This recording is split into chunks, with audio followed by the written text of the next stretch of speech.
আসসালামু আলাইকুম। আমার সংসার জীবনে প্রায় ৮ বছর হয়ে গিয়েছে। আলহামদুলিল্লাহ। আপনারাও আলহামদুলিল্লাহ লিখে যাবেন। তো অনেকে আমাকে প্রশ্ন করেছেন যে আমরা ৮ বছর পর্যন্ত কিভাবে সুখের সংসার করে যাচ্ছি। তো এটার কিছু কারণ আমি আপনাদেরকে শিখিয়ে দেব। এগুলো যদি আপনারা ফলো করতে পারেন তাহলে আপনাদের সংসার জীবন আলহামদুলিল্লাহ অনেক সুখে কাটবে। তো প্রথমত আপনার হাসব্যান্ডকে ট্রাস্ট করবেন। কথায় কথায় কিন্তু সন্দেহ করবেন না আপনার হাসব্যান্ডকে। দ্বিতীয়ত আপনার হাসব্যান্ডকে মূল্যায়ন করবেন। ৩ নাম্বার, আপনার হাসব্যান্ডকে দিয়ে ঘরের কোনো কাজ করাবেন না। আপনি নিজেই করবেন, যতই কষ্ট হোক না কেন।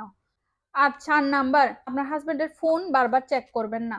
আপনার হাসব্যান্ডকে সবসময় ফ্রিডম দিবেন। তার একটা লাইফের স্বাধীনতা আছে। সে যা চায়, সে যেভাবে চায় চলতে, তাকে সেভাবে চলতে দিবেন। যেটা লাস্ট সেটা হচ্ছে দাঁড়ান, আমি বলি লাস্টটা আপনার নিজেরও বউ প্রশ্ন কত আপনার বউ কত যদি না মারে বলতে আপনাকে আওয়াজ ছাড়া শুধু মার খাইতে থাকবেন। বিরক্ত পুরো মাথা খারাপ করে দিছে না।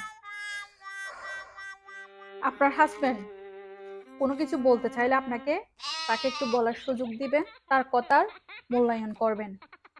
এগুলা মেনে চলতে পারলে আপনাদের সংসার জীবন সুখের হবে।